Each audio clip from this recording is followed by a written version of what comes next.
Welcome back to the 11th online episode of Peacetime, hosted on alternating Sunday mornings by Peacepoint and on alternating Thursday evenings by DIMC Information with myself, Phra Nicholas Thanissaro, live streaming from Dhamma International Meditation Center in Azusa, California.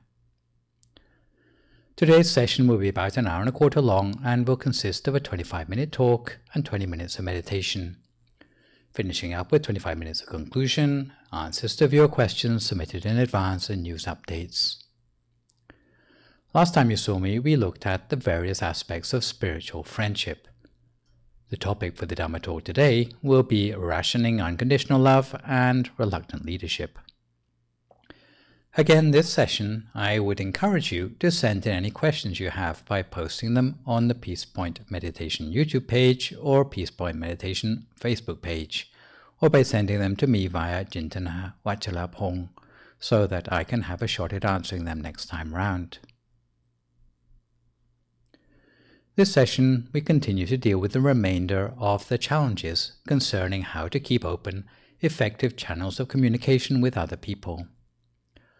One way to think about your social world is that you have an inner circle of people who you often talk to and feel close to, and an outer circle of acquaintances that you see infrequently or fleetingly. A sociologist called Mark Granovetter from Stanford University named these categories our strong ties and our weak ties, respectively. We know that being compassionate is good, but the bigger question is how to have enough compassion to go around for all the people we know.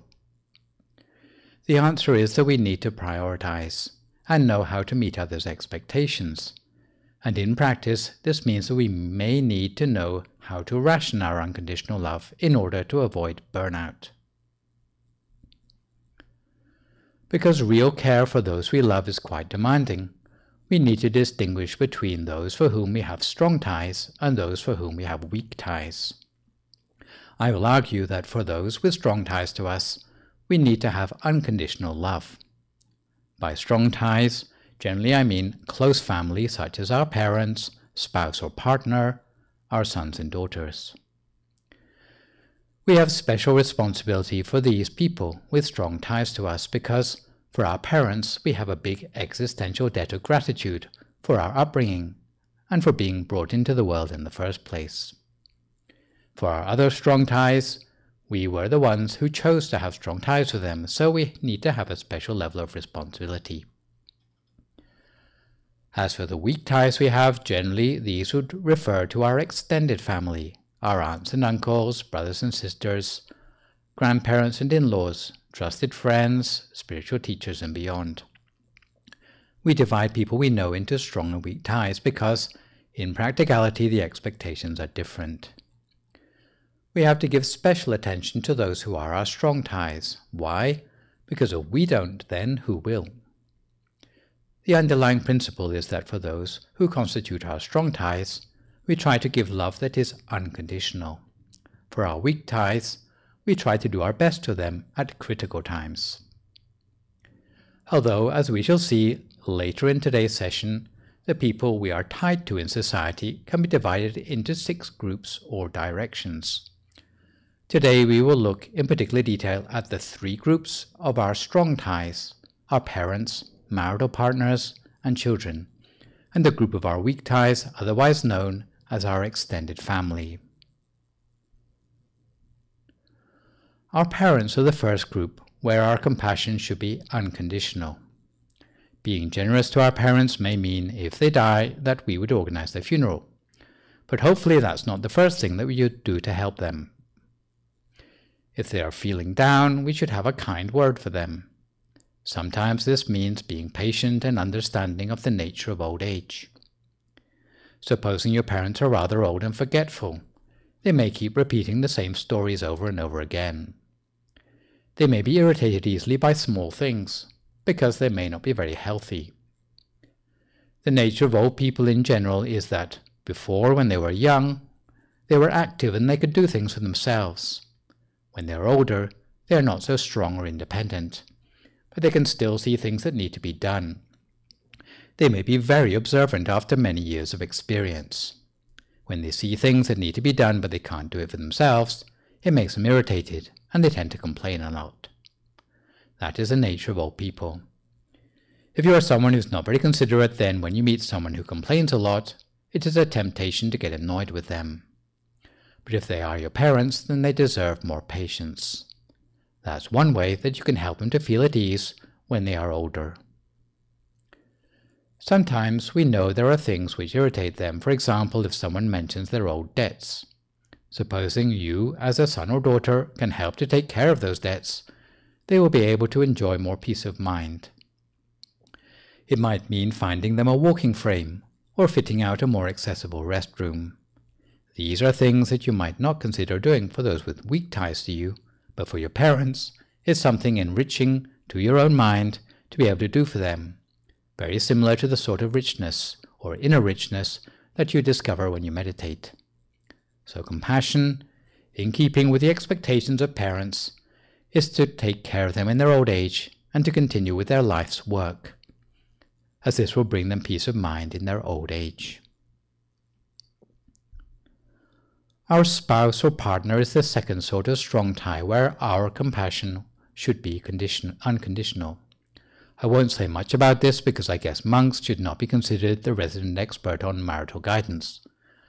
A general problem, though, is that in a relationship, the people go to all the trouble of getting married or living together, but they are still suspicious of each other. It seems to be quite common for married partners to hold back a little bit on the side for themselves, whether it be their car, their children, or their text messages.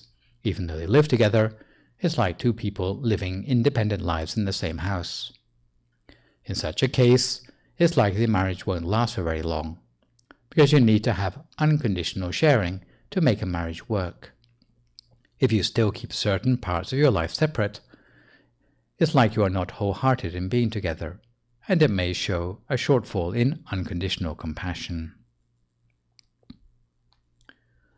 Our children are the third group of strong ties where our compassion should be unconditional.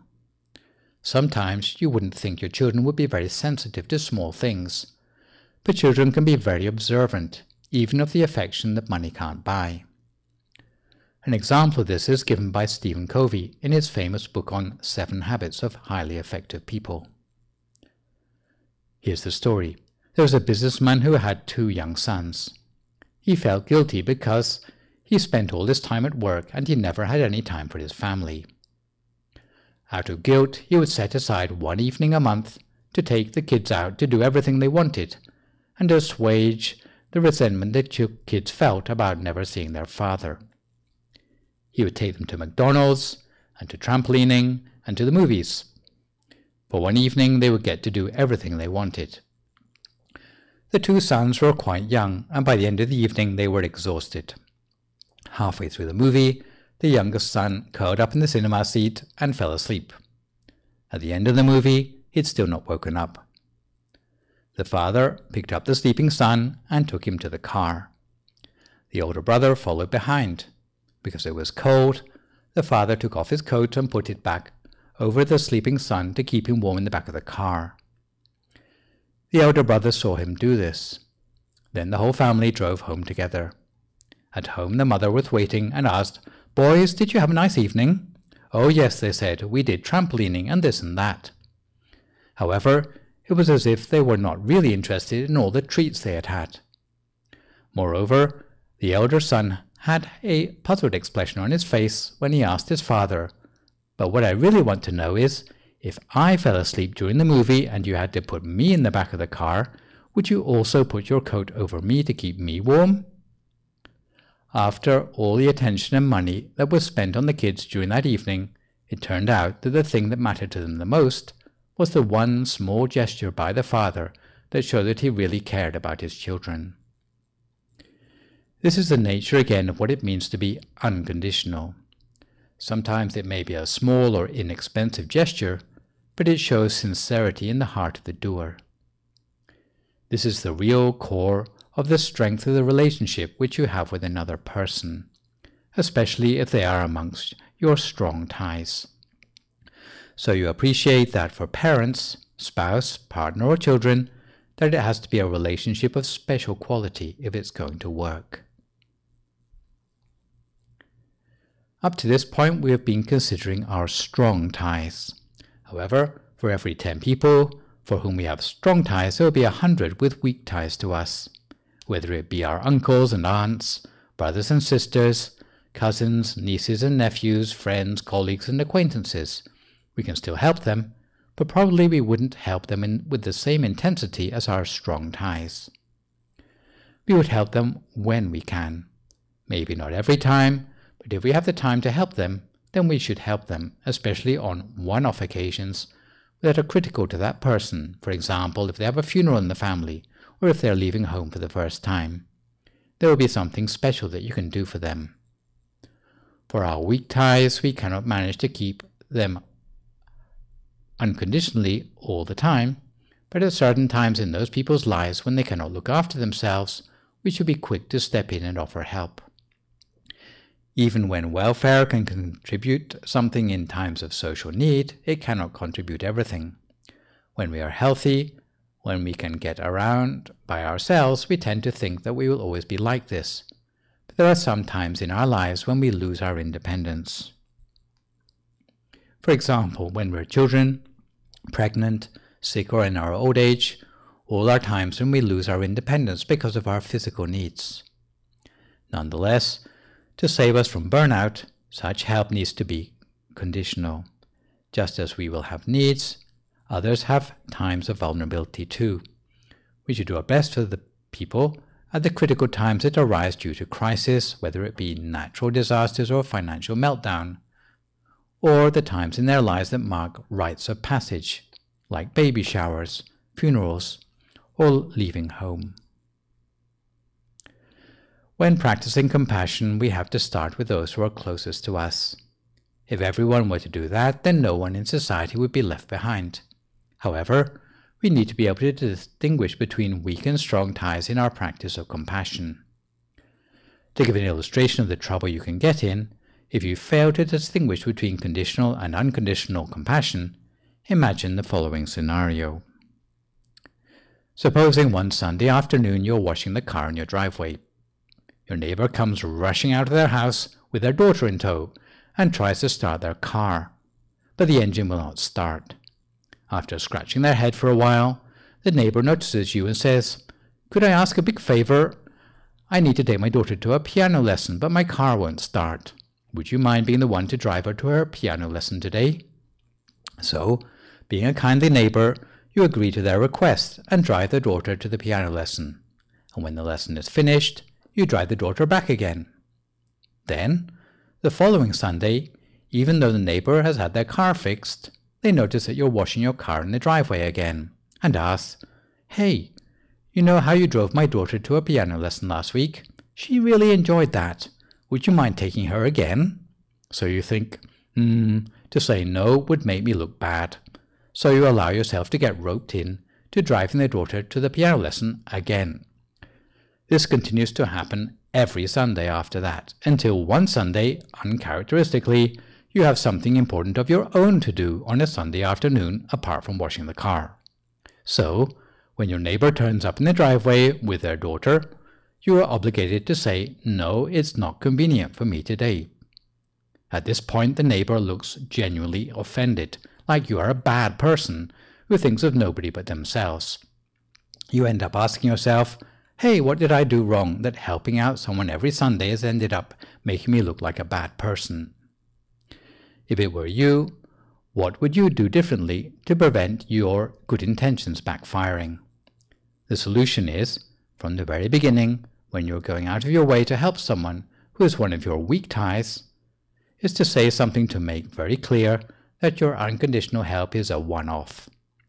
Maybe on that first day you can say to them, "I'll take your daughter in my car," but at the same time you need to qualify your offer by saying, "I can take your daughter this week, but I can't promise that I can do it every week," before they ask it or assume it. You are still being compassionate, but you've drawn a clear line. You have your conditions attached. It is being realistic about the limits of your compassion. It's not being stingy. It doesn't affect the quality of your relationship, but it's saying how much and no further. It makes it clear that your priority is to those who are your nearest and dearest, especially for a certain type of people in the world who have problems respecting other people's boundaries. However, if you have more ability and more resources and time, maybe the number of your strong and weak ties can be extended. Some people adopt extra children. Some people look after the neighbors as well as they look after their family. Why not, if you're up for it? However, it is not obligatory. If it is beyond your capability, then maybe you have to be realistic about how much you can manage to give. It is not saying that you are not lacking in generosity, but it's saying that you do what you can for the weak ties with the energy you have left after caring for your strong ties.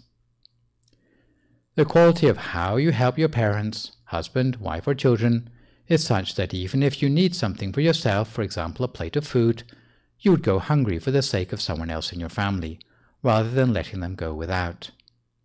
Even if you need it yourself, you would still give it to them instead. That's what we mean by unconditional. For your weak ties, though, if you have something left over, perhaps half of the plate of food after you have already had enough to eat, only then would you give it to them. You have to take care of yourself and your nearest and dearest first. If you can do this, it will keep up the quality of the relationship with other people.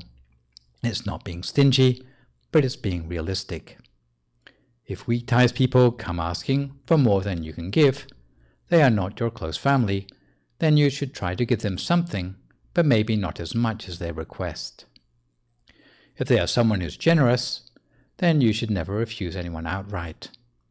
You should always find something to help them with, even though it may not be as much as they asked. If you can do this, it doesn't only strengthen your relationship with that person, but it also gives you some richness of mind. When you come to meditate, as a result, you will find that things go more fluently. For a person who always thinks, this is mine, that is mine, I'm not going to share it, I want more from me, more for myself, that's the sort of person who will have problems with meditation. It is the sort of person who cannot expand their mind very easily. But a person who shares, a person who can help other people, but who is also sensible about exactly who these people are, such a person is one who can take delight in being generous to others, and who will get something back for themselves, which is a richness of mind, which is hard to find in any other way. So you can think of a family as an opportunity to cultivate unconditional love, and to cultivate richness of mind, which is hard to find in any other way. Indirectly, it's also about how society can be held together in a very strong way, just by the richness and quality of the relationship which we have with those who are closest to us. So what we do, even within the walls of our family home, is contributing to peace in the world in an indirect way. We get something, our family gets something, and society gets something. In the end, it always comes back to the quality of mind. When we throw a stone in the pond, and there are ripples which spread outward in ever-expanding circles until they reach the edge of the pond, it's the same when you come to develop yourself. It has consequences which change things in a positive way, not just to yourself, but to those all around you as well. However, don't underestimate the value of your weak ties or neglect them, because the central insight of Mark Granovetter, who originated the term strong and weak ties, was that for new information and ideas, our weak ties are more important to us than our strong ties.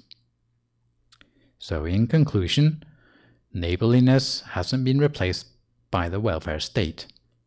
Family problems can occur when we are conditional, where we should be unconditional in our compassion. Extended family problems can occur when we are unconditional, where we should be conditional in our compassion. And peace in the world starts with peace in the home. Speaking of peace in the world, we come to the time for some meditation for ourselves. If you would like to find a comfortable sitting position for yourself now, as you listen to my meditation instructions.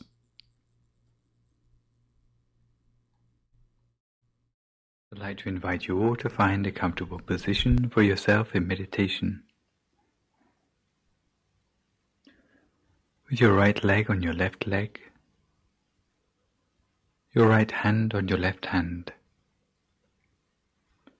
with the index finger of your right hand touching against the thumb of your left hand, with your hands palm upwards on your lap. Or you can adopt any other looser variation of this position, which helps you to feel more comfortable for your meditation. The important thing is that you feel alert, but yet relaxed.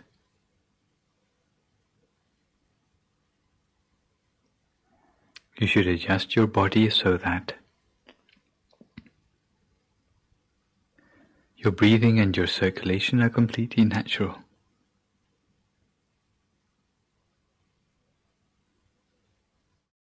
Adjust your position to minimize any possible aches or pains.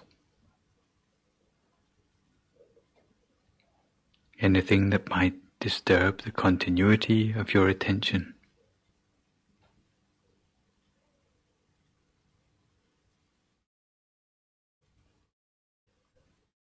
And relax every muscle of your body.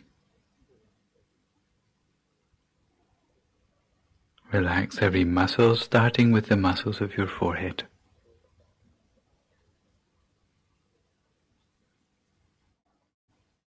Your eyebrows, your eyelids, and take special care to make sure that your eyes are only very gently closed.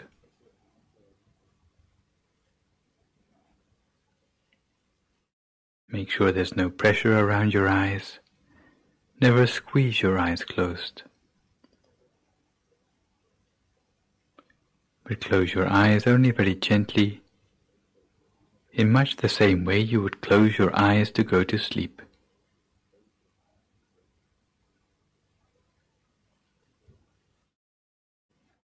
And relax the muscles of your face, your neck, both shoulders, both arms down to the tips of your fingers. Relax them all completely.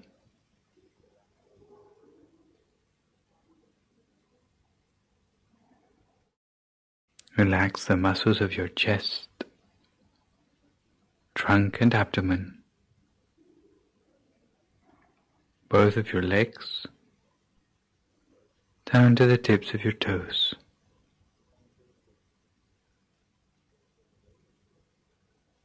So that all the way from the top of your head to the tips of your toes, there's no remaining part of your body with any stress or tension anymore.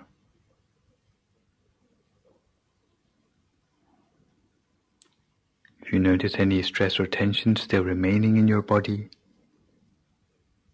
then try to relax it completely. Because the body that is completely relaxed will have the feeling as if it seems to melt away into the atmosphere around you.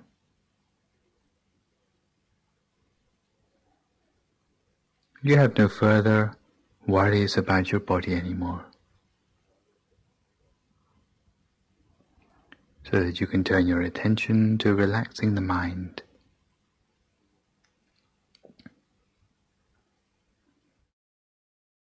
Relax the mind by letting go of all thoughts about the things of the world. For a few moments put aside all worries and concerns about your everyday life.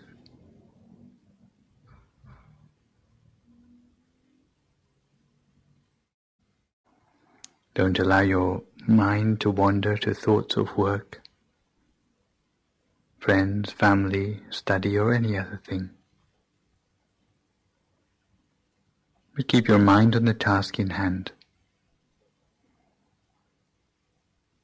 The task of training the mind, while filling your mind with thoughts of happiness and joy. Fill your thoughts with happiness and joy, as if your mind was completely filled with tiny particles of happiness and joy. filling your mind so full that there's no room left in your mind for anything else.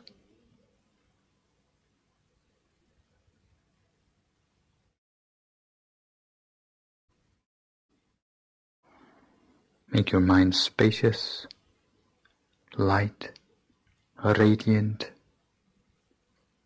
and refreshed.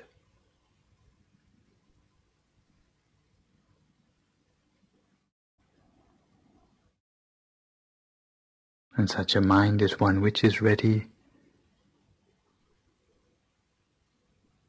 and waiting for the harmony and unity which we'll embark upon in the meditation to follow. So once you are relaxed both in body and in mind, very gently, using no effort at all, imagine for yourself a picture of a bright object.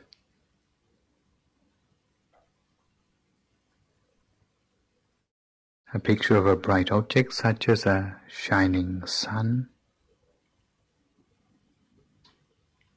a shining full moon, or a star, or a crystal ball,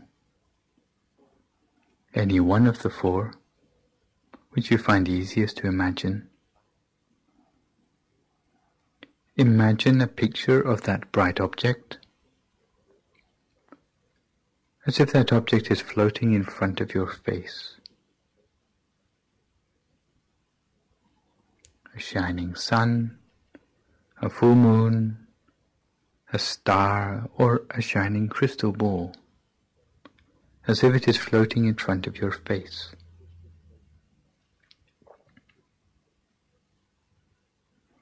Imagine it effortlessly.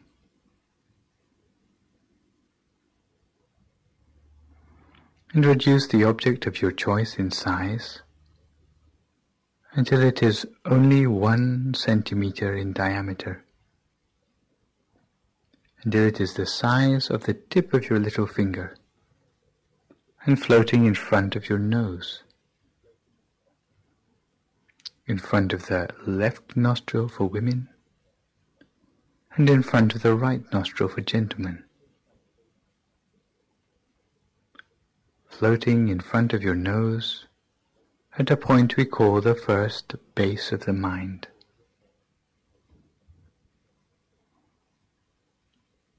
Make the bright object as bright as you can and as clear as you can,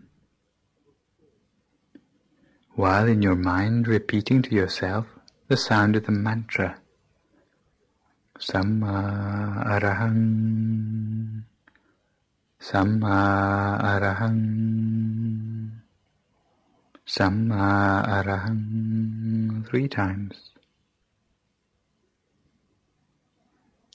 And then move this shining bright object slowly but smoothly inside your nostril, inside the left nostril for women and inside the right nostril for men, moving slowly inside your nostril until it reaches a point inside your nose, just next to the corner of the eye. And here it stops at a point we call the second base of the mind. Here the object stops still, and we make the object as bright as we can and as clear as we can, while hearing the sound of the mantra, Samma Arahang, Samma Arahang, Samma Arahang, 3 times.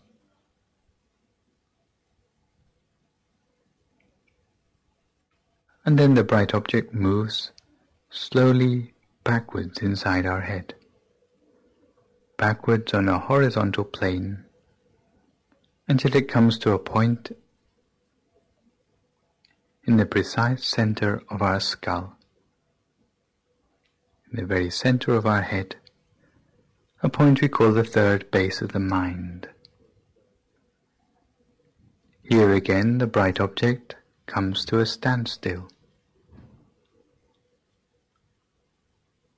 Here we make the object as bright as we can and as clear as we can, while repeating to ourselves, Samma Arahang, Samma Arahang, Samma Arahang, 3 times. And now the bright object is moving gently downwards from the center of your head, directly downwards until it comes to a point at the roof of your mouth, a point we call the 4th base of the mind. Here the bright object comes to a standstill.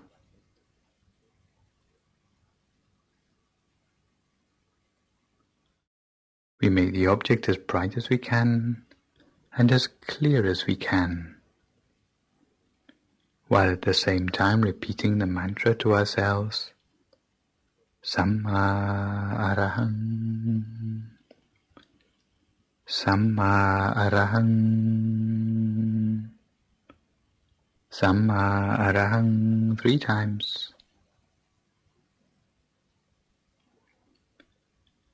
And again the bright object moves directly downwards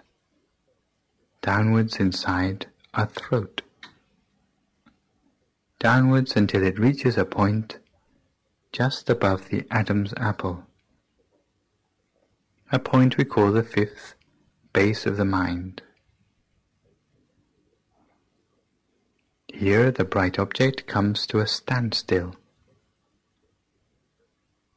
We make the object as bright as we can and as clear as we can, while at the same time repeating the mantra to ourselves, Samma Arahang, Samma Arahang, Samma Arahang, 3 times. And now the bright object moves downwards again, deeper inside our chest, deeper inside our trunk, deeper inside our abdomen, moving directly downwards. If you imagine the central part of your body,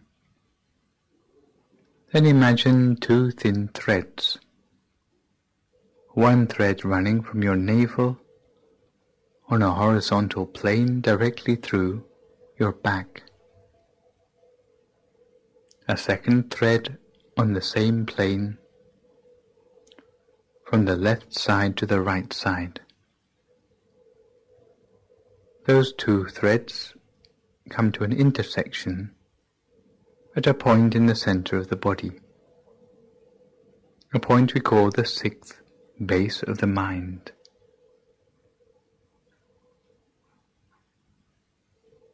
Now we move our bright object downwards until it comes to this intersection of the 2 threads, at a point in the center of our stomach. The bright object comes to a standstill at this point. We make the object as bright as we can and as clear as we can, while at the same time repeating the mantra to ourselves, Samma Arahang, Samma Arahang, Samma Arahang, 3 times. And now we move the bright object slowly upwards the distance of 2 finger breadths above the intersection of the 2 threads. 2 finger breadths above the intersection of the 2 threads, to a point we call the 7th base of the mind.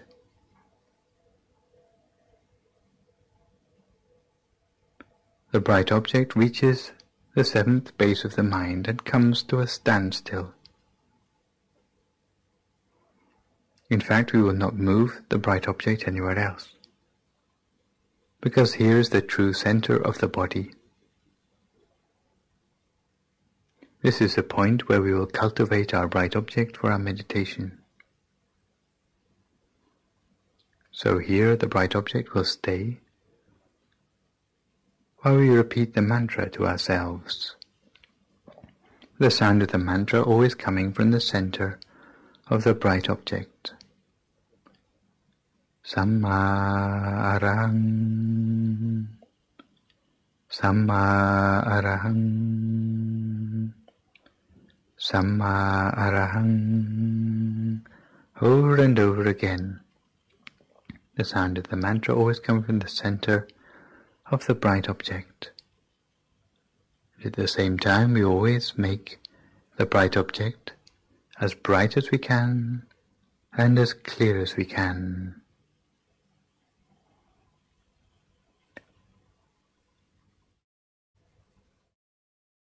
And as we observe the bright object, what we will find is that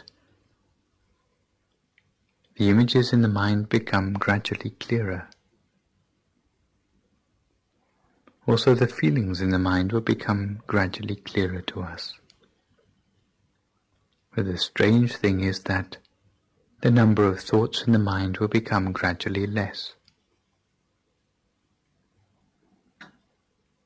As we concentrate on the bright object and our mantra, the number of thoughts will become gradually less. Less and less until the mind can come to a standstill at the center of the body. So cultivate the mind in this way with your bright object and with the mantra. In the beginning you may find that the mind has a tendency to wander, sometimes wandering to the sounds around you, to the thoughts in your head, or the sensations in your body. But don't feel disappointed if the mind should wander at this stage. In the beginning, as soon as the mind wanders and you realize, always bring the mind back again to the bright object at the center of your body and to the sound of the mantra. If it wanders, then bring it back. And keep bringing the mind back until eventually the mind builds up a familiarity with the center of the body and the sound of the mantra, until eventually the mind will start to stay at the center of the body of its own accord. Samma arahang, Samma arahang, Samma arahang. Cultivating the sound of the mantra and the bright object, until eventually the mind will feel at home at the center of the body.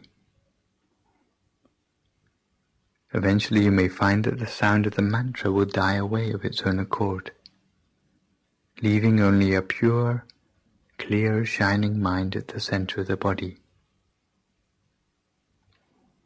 If you find at this point that there are no thoughts to irritate the mind anymore, then there's no need to restart with the mantra anymore. But simply cultivate the mind in stillness at the center of the body. And when the mind reaches a real point of stillness, then you find that happiness, purity and brightness will arise in the mind of their own accord. So cultivate your mind in silence for a few moments, just with a bright shining object and the sound of the mantra, until your mind comes to a standstill at the center of the body. To each their own meditation for a few moments in silence until we come to the appropriate time.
Sappa Dhammanuppavena Sappa Sankhanuppavena Sattha Soti Bhavantu Te.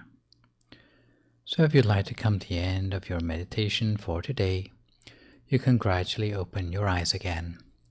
If you feel at all uncomfortable, then slowly try changing to a more comfortable position and gently finish your practice. There are 3 levels of challenge which I've mentioned over the last few sessions that we've been trying to face up to on our journey of spiritual transformation. Today in this 11th session, we will be making the connection between the work we've been doing in spiritual transformation and the well-being of the world around us under the heading of reluctant leadership. There are many problems pervasive in the world today, problems which threaten the very existence of the world itself, whether it be war, crime, corruption, vice, discrimination, or drugs.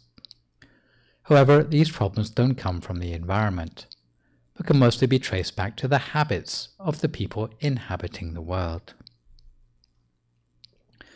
The term habits means the things we do, say and think until having become used to them. These habits can either be good or bad. A person's habits are like a personal program, which determines the pattern of what they do, say and think over and over again. We can know that a behavior has become a habit if, when prevented from continuing with that habit, it causes us irritation. For example, some people say they're not in the habit of smoking, but if they get irritated every time they run out of cigarettes, then you can know, in spite of what they claim, that smoking has become their habit. Supposing you have good habits, the sort of things which you do, say, and think over and over again will be the things that bring you happiness in life. When the things which you are doing in life align with your conscience, then you tend to go on to experience prosperity in life. However, if you have bad habits, the sort of things which you do, say, and think over and over again will be the things that bring you disappointment and suffering in life. In the end, because of the accumulation of suffering in life, your life will spiral towards deterioration and decay. Force of habit dictates whether our life is going to go on to prosperity or disaster. Thus, even if a person does not have a great deal of knowledge, if they have good habits, they can go on to prosperity in life. On the other hand, even if a person has a lot of knowledge, but they don't have good habits, then they will not have a bright future. This is not to underestimate the power of knowledge, but we have to see that knowledge is in fact just a tool of our habits. A third feature of habits is actually quite an encouraging one, because it helps us to see that not because of fate or destiny that do we experience happiness or suffering in life, but it is very much in our own hands, because it depends instead on what our habits are like. If our habits are our personal program, then we are also the programmer ourselves. There's a cartoon circulated widely in the United Nations where there was once a vote on change. When the speaker asks who wants change, the audience members enthusiastically raised their hands. In the second panel, though, the speaker refined their question and this time asked who wants to change. This time the audience members look at the ground, demurring. The moral of the story is that although it's never easy to change ourselves, but through a proper understanding of our habits, it is a project which is within the realm of possibility. The habits of people who live together in groups on the level of family, society, or country add up to dictate the collective prosperity or deterioration of that community. Thus, if we want to change society or humanity for the better, we have to transform the habits of members of that society for the better, starting with our own. The most important habit is being responsible. When we're talking about responsibility, in fact, we can talk about it on 3 levels of description: our own sense of human dignity, responsibility for the human dignity of others, and responsibility for human dignity as part of a fair economic system. Responsibility for human dignity on a personal level means being responsible for preserving our own sense of human dignity or humanity, rather than behaving like a savage, by not killing, stealing, cheating on a trusting spouse or partner, and not telling lies. Responsibility for human dignity of others in society means not being biased or partial because of 4 different sorts of prejudice in the mind, which are greed, hatred, ignorance, and fear. Responsibility for fair economics means, although there is nothing wrong with looking for comfort and convenience in our lives, but it's wrong to seek convenience at the expense of others. And in this respect, there are 6 particular forms of activity which undermine the fair economics of society, which include consuming alcohol and intoxicants, roaming the streets at unseemly hours, which is a euphemism for supporting the sex trade, addiction to entertainment, gambling, bad company, and laziness, and the livelihoods that support them. Sometimes these 3 categories of responsibility together are known as 14 forms of unwholesome habits, 4 defilements of action, 4 forms of bias, and 6 roads to ruin. Strategies for instilling responsibility and virtue in people's hearts comes as a 3-stage plan for the short, medium, and long term. A short-term solution, because the majority of people are self-centered and have no time to listen to long explanations of the danger of lacking responsibility in the 3 ways mentioned earlier, needs to start with the laying down of clear rules and regulations to prohibit the 14 irresponsible behaviors.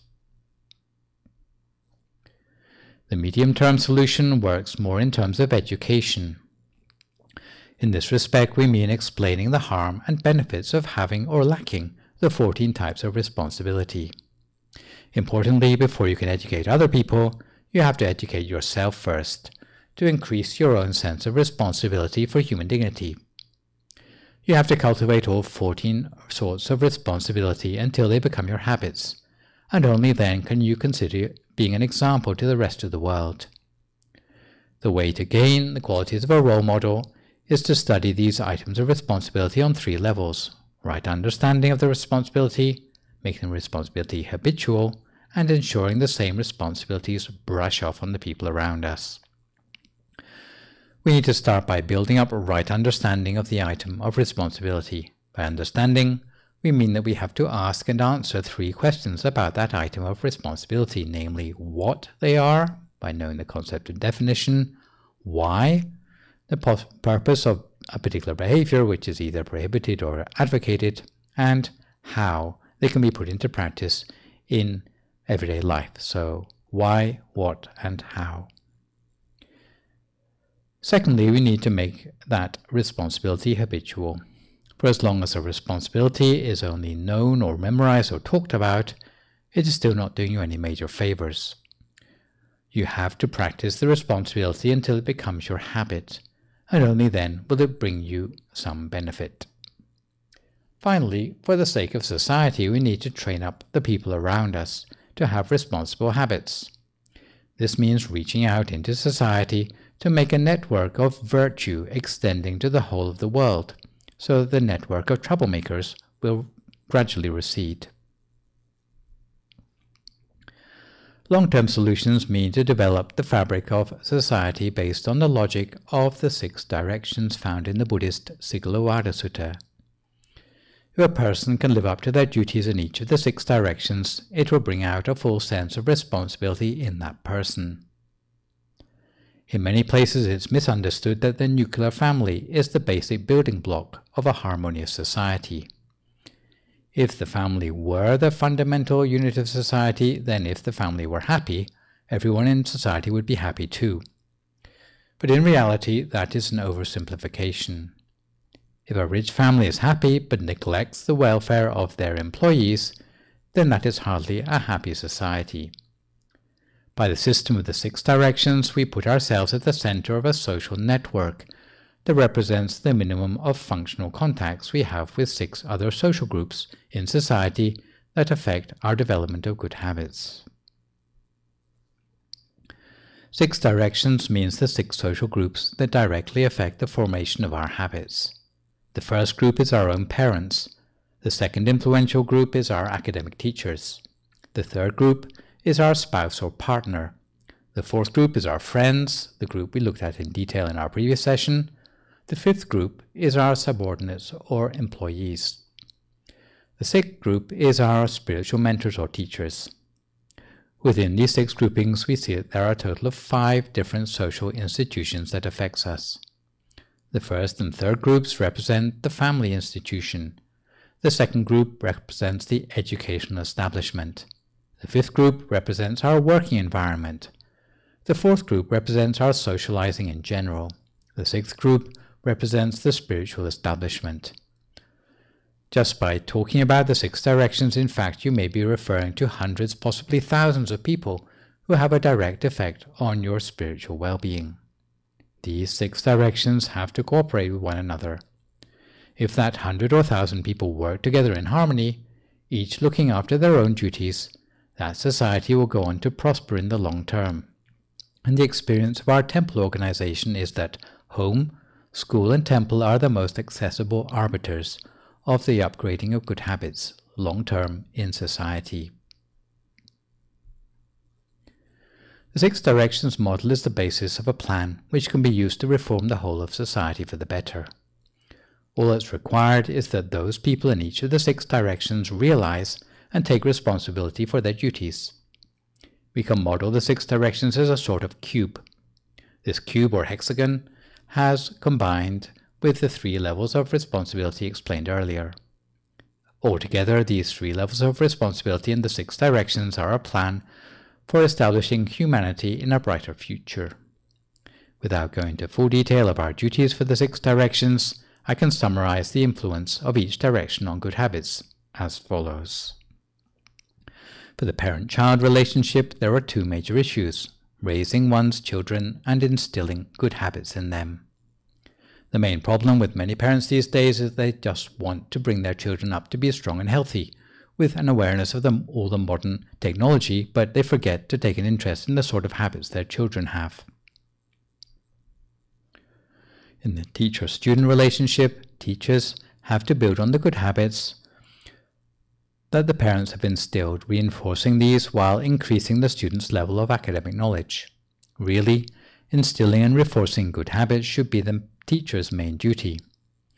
Only when a child has good habits will they be able to put what they know into good use. However, this is not what happens in our schools today. Teachers just try to impart the most knowledge possible, while completely ignoring the sort of habits their students have. What they are doing by passing on knowledge to students of questionable habits is tantamount to increasing the number of savvy troublemakers in our society. The authorities end up having to waste time catching all those criminals instead of being able to do better things with their time and resources. In the spouse or partner relationship, the main issue would be with the sharing of good habits. Supposing a husband says to his wife, "This is my bad habit, it's none of your business," or vice versa, then it's hard to understand why the husband and wife wanted to live together in the first place. It's like the cohabitation of 2 enemies. Really, marital partners should be helping bring out the best in each other. If they can manage this, then they have a lot more work waiting for them in terms of upgrading the goodness in the hearts of others in society. If partners in a relationship don't see their marriage in these terms, then maybe it's better not to get married in the first place. When talking about the friends you associate with, it's the same sort of principle as sharing good habits with one another. If you share the good habits you have with those around you, then the number of good people in the world will constantly be on the increase. And if your friends find themselves in difficulty, of course, you should lend them a helping hand. In the workplace, it should be also about sharing the goodness we have with others. Supposing laborers or employees are already struggling to get by in life without much time for virtue, but if they don't have the support of their employer to become interested in these things and upgrade themselves and their view of the world, then they will not manage to make any sort of spiritual progress in their lives. Often when workers organize themselves into trade unions, their only motivation is financial benefit, rather than concern for upgrading spiritual values to make their work meaningful or conform with right livelihood. As for spiritual mentors, the first priority is to accrue good habits for oneself in order to be a role model to others in society. Once this has been accomplished, the spiritual mentors can help teach others their duties according to the 6 directions. Spiritual mentors have to be a good friend first to themselves and then to others in society. If they don't do this duty, then they're not fulfilling their true role in society. You'll notice that if each person looks after their strong ties in their 6 directions, the result will be a snug or seamless interfacing between the individual bricks that form the fabric of society. And the cement between the bricks in society is the compassion manifested between the people, the 4 bases of sympathy: generosity, endearing speech, helpfulness, and consistency, that we've seen in the previous sessions. The structure of society in Asia is slightly more hierarchical than Western society, so the bricks in society pile up into quite a tall structure because the difference between the lowest and the highest levels of society is significant. But the thing to notice is that the society is structured and organized. The Western version of successful social structure is also structured and organized in the 6 directions, but because it's less hierarchical and more egalitarian, it is more like a low-rise structure. Problems with society will occur, however, where the snug interfacing between individuals breaks down, where it becomes every person for themselves. Society will become anarchic. Instead of being a well-organized structure, it will break down into the social equivalent of a pile of rubble. But what you will notice, whether society is well-structured or anarchic, is that those like yourself who are meditators and who care about their 6 directions will always find themselves at the center of society, because others will look to you for support and reliability. So even if you started out in meditation thinking only of your personal well-being, eventually you'll find yourself in a leadership role, even if it is with a high degree of reluctance. So now we come to the part of the live stream where we try to answer some of the questions sent in by viewers. My question today is another one from Kathleen of Glendora. Here comes the question. Last session, you talked about being a good friend, but how can you attract good friends in a time of social distancing when there are very few places to meet up? Hi Kathleen, thanks for your question. It is true that face-to-face meetings are difficult to find in times of social distancing. In spite of the pandemic, I think it is more important than ever to try to do what we can to support the idea of being a good friend. If you remember, there are 3 aspects to being a good friend: being a good friend to yourself, selecting a good friend, and being a good friend to others. Not all of these are limited by social distancing. For being a good friend to yourself, there are more opportunities than usual because we spend more time in our own company. But this behooves us to be more cautious about our thoughts and attitudes to make sure they are positive instead of wallowing in melancholy or frustration.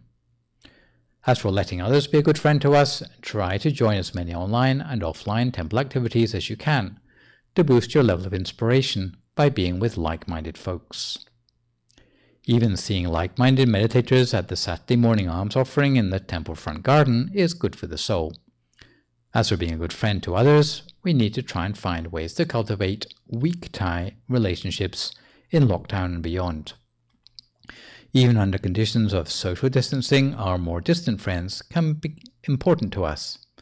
Since we're all curious to see how others are coping, what they're doing, and figuring out how to behave, social media is a useful substitute for weak-tie conversations.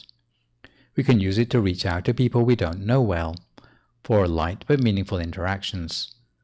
We can also engage in more frequent or weak-tie style interactions with our strong ties, checking in to see how people are without engaging them in a full conversation, to let others know you are thinking of them, without asking for a great deal of time, energy, or attention. The important thing with online networking is that we should select only uplifting and positive things to share with other people. If others share trashy or negative things with you, you should not pass these along to others. I hope this answers the question to some extent. In conclusion, social distancing is an obstacle to the process of the good friend, but we can do what we can with what is available to us. So let me finish up with a couple of news updates, one about the upcoming Katina ceremony at the temple and the other my usual PSA about the availability of meditation teaching in English. This year, the abbot at DIMC has set the price of Katina funds at the especially low amount of $100 to make it accessible to all irrespective of their income or lack of it in these times. Of course, if $100 is not enough for you, you can donate several funds at once or maybe dedicate donations in the name of friends or relatives. The Katina funds this year will be put towards the building of the 72nd anniversary meditation building, which I understand is close to obtaining planning permission as we speak. The leader of this year's Katina at DIMC Azusa is Kun Amara Banjongsiri, and she has recently recorded a video where she encouraged all our viewers to share with her in the offering of the Katina merits, in order to set an example to Buddhists and philanthropists the world over in these times of COVID pandemic, because as a community, we have never let obstacles get in the way of our cultivation of good deeds and perfections.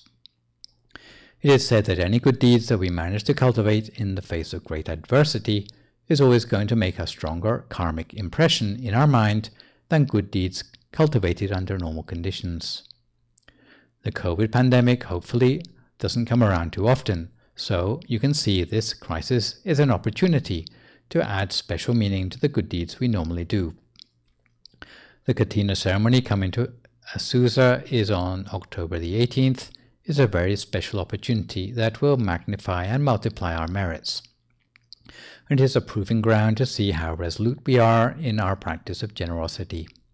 So try to have a part in the upcoming Katina ceremony, even if it's just to donate a single $100 Katina fund, in order to help make a wish on the basis of the merit that the pandemic will be overcome soon. I should warn everyone in advance, since the 100-person public gathering rule for the state of California will probably still be in place on October the 18th. It will probably only be selected participants who can attend the ceremony in person on that day. So don't get your hopes up for the usual mass gathering on that day. Apart from Katina, the temple continues to be reliant on its weekly COVID Silver Lining Fund for food, medicine, and utilities to keep the temple community going. Convenient ways to make a donation, whether it's Katina or the COVID Silver Lining Fund donation, are mailing checks to the temple address or by making a bank transfer. Online transfers can also be made by Venmo or Zelle. The special merits arising for those practicing generosity in these times of adversity are that you will have a life free of obstacles and danger, you will gain mastery of all forms of knowledge, prosper in your duties, have special insight into Dharma teachings, attain purity with ease, breaking free of the defilements in the mind. You will gain wealth on worldly, spiritual, and transcendental levels, allowing you to pursue perfections with ease, all the way to the attainment of the utmost Dharma. The whole temple would like to rejoice in your merits on this occasion. Meditation is particularly valuable in this COVID era to help us cope with the dysphoria of the new normal. And in this respect, here at the temple, although there are no face-to-face teaching sessions for the interim, you can access Dhamma teachings at the YouTube channel called Peace Point Meditation, or the Facebook page of Peace Point Meditation, either live on Thursday evenings and Sunday mornings or on demand after the event. Peace breaks are broadcast every evening between 7 and 8 p.m. from Friday to Wednesday.